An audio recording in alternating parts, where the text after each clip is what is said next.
आज जो मैंने प्रेस कॉन्फ्रेंस की है वो उसका सबसे बड़ा जो मुझे 6 योद्धा मैं बोलूंगा जो कांग्रेस पार्टी को छोड़कर गए थे और कांग्रेस पार्टी से जिस तरीके से उन्होंने दगा किया और जिस पार्टी ने बीजेपी ने उनको खरीदा, आगे जो खरीदो फरोख्त हुई, उसके बाद जिस तरीके से हिमाचल प्रदेश में उनकी एंट्री करवाई गई बड़े बड़े लीडरों द्वारा, जयराम जी खुद आए, सतपाल सत्ती जी ने भीड़ इकट्ठी करने की कोशिश की इधर उधर से और उनकी एक जनसभा करवाई गई और वहां पे सतपाल सत्ती जी ने कांग्रेस पार्टी के ऊपर अभद्र टिप्पणियां की, बार बार कांग्रेसियों को बेईमान बोला। मेरा उनसे एक ही, भाजपा के लीडरों से एक ही सवाल है कि भाई मेरे, डाका आपने हमारे घर पे मारा, विधायक हमारे आप उठाकर ले गए, पैसे आप लोगों ने दिए, बेईमान कांग्रेसी हो गए। ये कैसी राजनीति है? क्या लोग इतने बेवकूफ है आज के वक्त में कि वो उनकी इस बात को भी नहीं समझ पाएंगे कि आज धोखा किससे हुआ है? धोखा जनता से हुआ है, धोखा कांग्रेस पार्टी के साथ हुआ है और बेईमान कांग्रेसियों को कहा जा रहा है। तो इस मुद्दे को लेकर मैं आज प्रेस वार्ता की है मैंने, तो मैं आज उनसे ये पूछना चाहता हूं कि वो जवाब दें कि क्या आपने खरीदो फरोख्त नहीं की?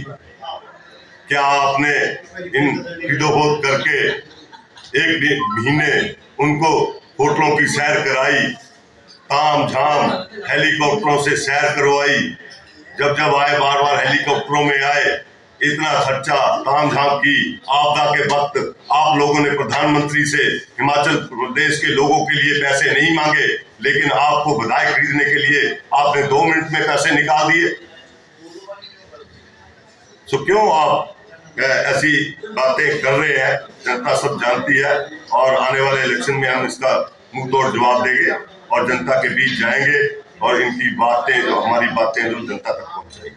राजा जी, जो अनुराग ठाकुर के बारे में आप कह रहे हैं कि अनुराग ठाकुर का योगदान जो है संसद में या संसद के बाद हिमाचल के हित को लेकर नहीं रखा, मैं ये बोलना चाहूंगा कि अनुराग ठाकुर सांसद होने के साथ साथ मंत्री है हिमाचल इस हिंदुस्तान के, और मंत्री की पावर क्या होती है आप सब जानते हैं। उसके बावजूद क्या वो आपदा में हिमाचल प्रदेश को पैसा नहीं दिलवा सकते थे? लेकिन एक लफ्ज तक नहीं फूटा कि वो नरेंद्र मोदी जी से वो आपदा के लिए, हिमाचल की जनता के लिए पैसे मांग सके। और आपदा में तो जो हुआ, इसके बाद जब खरीदो फरोख्त हुई तो पैसा था इनके पास, तो जनता कोई बेवकूफ तो बैठी नहीं ना, जनता भी देखेगी ना कि क्या हो रहा है।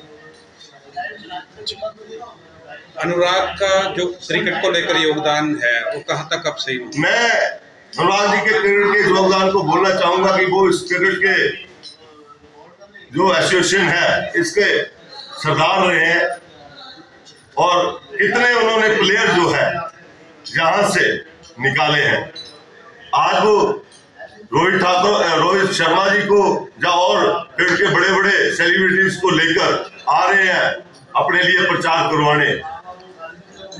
मैं तब मानता कि इतने बड़े ओहदों पे आप रहे हैं और हिमाचल प्रदेश के हितों के लिए आपने कार्य किया होता तो आज ये बातें आपको सुनने नहीं पड़ती। चाहे क्रिकेट की बात हो, चाहे हिमाचल प्रदेश के में आपदा की बात हो, आपने हिमाचल प्रदेश की जनता के साथ धोखा किया है और सत्ता के इतने लालची हो गए हैं कि आपने कांग्रेस पार्टी को तोड़ने की कोशिश की और उससे विधायकों को खरीदा और उनको अपने में मिलाया भी, और उसके बाद बेईमान भी आप कांग्रेसियों को बोल रहे हैं। इतनी जनता बेवकूफ नहीं है, जनता सब जानती है। 6 जो कांग्रेसी हैं, बीजेपी ने उनको टिकट दिया है, लेकिन कहीं ना कहीं बीजेपी के अंदर भी जो पुराने विधायक हैं उनपे विरोध उत्पन्न हो रहा है, तो इसके लेकर सर आप क्या कहेंगे? मैं इतने बोलना चाहूंगा कि बोए पेड़ बबूल के आम कहां से होए। तो जब पेड़ ही बबूल के आपने बोने शुरू कर दिए हैं, आप दूसरे का डाका मार के लाएंगे तो आपने हमारे साथ ही धोखा नहीं किया है, आपने इस प्रदेश की जनता के साथ ही धोखा नहीं किया है, आपने अपने बीजेपी के कदावर नेताओं के साथ भी धोखा किया है। तो ये इन चीजों को आपने कैसे देखना है? हम तो ये इनके इंटरनल मामला है, हम क्या बोले इनकी पार्टी के मामले में, पर लेकिन मेरी सतपाल जी से बार बार ये गुजारिश रहेगी कि कम से कम हमारे घरों में डाका मारने के बाद हमें बेईमान मत बोलिए, और आप ही डाका मार रहे हो, आप हमें ही बेईमान बोल रहे हैं, इस बात के लिए आपको माफी मांगी। जिस तरह से रजादा जी MP के चुनाव के लिए आपका नाम भी आ रहा है, तो क्या कहना चाहेंगे सर इस बार? मैंने आपको बोला कि ये पत्रकार बंधुओं के जरिए, क्योंकि आपके जो सोर्सेज होते हैं वो ज्यादा होते हैं, और मुझे तो आपके जरिए पता चला कि मेरा नाम इसमें आगे चला हुआ है। इस बात से कोई फर्क नहीं पड़ता कि टिकट किसको मिलती है, सतपाल रायजादा को मिलती है या किसी और को मिलती है। हमारा ध्येय आज सिर्फ एक ही है कि हिमाचल प्रदेश में हमने सुखविंदर सिंह सुक्खू जी की सरकार को मजबूत करना है। हिमाचल प्रदेश से 4 की 4 सीटें संसद की हमने जहां से जिता के भेजनी है, और हिमाचल प्रदेश का जो मैसेज पूरे हिंदुस्तान में हमने भेजना है कि हिमाचल प्रदेश में के जो लोग हैं वो ईमानदार है, उनको पता है, वो बेईमान लोगों को नहीं पसंद करती है, और किस तरीके से ये बेईमानी पे उतर आए हैं इसका जवाब जो है हम देंगे। 4 की 4 सीटें भी जीतेंगे और 6 की 6 जीतेंगे। जब वो इंडिपेंडेंट वाला बात आएगी वो भी जीतेंगे ऐसी कोई बात। रजादा जी, जिस तरह से बीजेपी अपने सभी कैंडिडेटों के नाम घोषित कर चुकी है, लेकिन कांग्रेस पार्टी अभी नहीं कर पाई है, क्या उनके पास चेहरा नहीं है? ऐसी बात नहीं है चेहरे की, बात ऐसे है, हमने कैंडिडेट्स ढूंढ लिए हैं, सब कुछ हो चुका है। पार्टी हाईकमान 3 कैंडिडेटों पे विचार कर रही है, उनके ऊपर सर्वे हो रहा है, और हम जो लड़ाई लड़ने जा रहे हैं एक स्वच्छ, क्योंकि हम कहते हैं दूध का जला लस्सी को भी फूंक मार मार कर पीता है, तो हम भी देख रहे हैं कि कैंडिडेट कम से कम वो लेके आए जो बिकाऊ ना हो, टिकाऊ हो। रजादा जी के अंतिम सवाल ये है कि रजादा जी, जिस तरह से आप BDC चुनाव भी हारे, उसके बाद सर एक चुनाव आपने जीता, दूसरा चुनाव आप हारे, क्या आपको लगता है कि अगर MP की सीट आपको मिलती तो आप यहाँ ऊना से सीट निकाल पाएंगे? हमारे लिए जीत हार इतनी बड़ी मायने नहीं रखती है। हम योद्धा है, हम लड़ना जानते हैं, हम लड़ाई लड़ेंगे, क्योंकि हम विचारधारा की लड़ाई लड़ते हैं, हम आदर्शों की लड़ाई लड़ते हैं, हम हिमाचलियत की लड़ाई लड़ते हैं, हम हिमाचल की जनता के हितों की लड़ाई लड़ते हैं। उसमें जीत हार जो है उसको हम लेकर नहीं चलते हैं। हमारी लड़ाई सच्चाई के ऊपर चलने की है, और हिमाचलियत की लड़ाई है, और हिमाचल के जनता के हितों की लड़ाई है। इससे ज्यादा मैं नहीं बोलना चाहूंगा, क्योंकि जीत और हार अपनी जगह है, लेकिन आप ये देखिए, कोई वक्त होता था तो अटल बिहारी वाजपेयी भी हारते थे, 2-2 सीटें आती थी। आज ये भाजपा भी वो भाजपा नहीं रही है, लेकिन उनके आदर्श थे।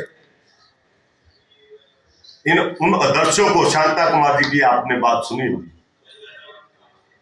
उनके आदर्शों को भूलकर भाजपा के जो आगे आए लीडर हैं, इनके मुंह में जो सत्ता का खून लगा हुआ है, ये किसी भी तरीके से सत्ता को हथियाना चाहते हैं, चाहे उसमें पैसा इन्वॉल्व हो, चाहे उसमें धक्काशाही हो, चाहे ED हो, चाहे CBI हो, चाहे कुछ हो, ये हर तरीके से सत्ता को रखना चाहते हैं। आप देखिए केजरीवाल के वहां भी क्या हुआ, आप इंक्वायरी कीजिए, जो निकलेगा दूध का दूध पानी करिए, लेकिन इलेक्शन आ गए तो उनको उठा के जेल में ठोक दिया। धक्काशाही, जहां भी यही हाल था। ये तो चाह रहे थे कि इस हिमाचल प्रदेश की गवर्नमेंट इनको भंग करके गवर्नर राज लाया जाए।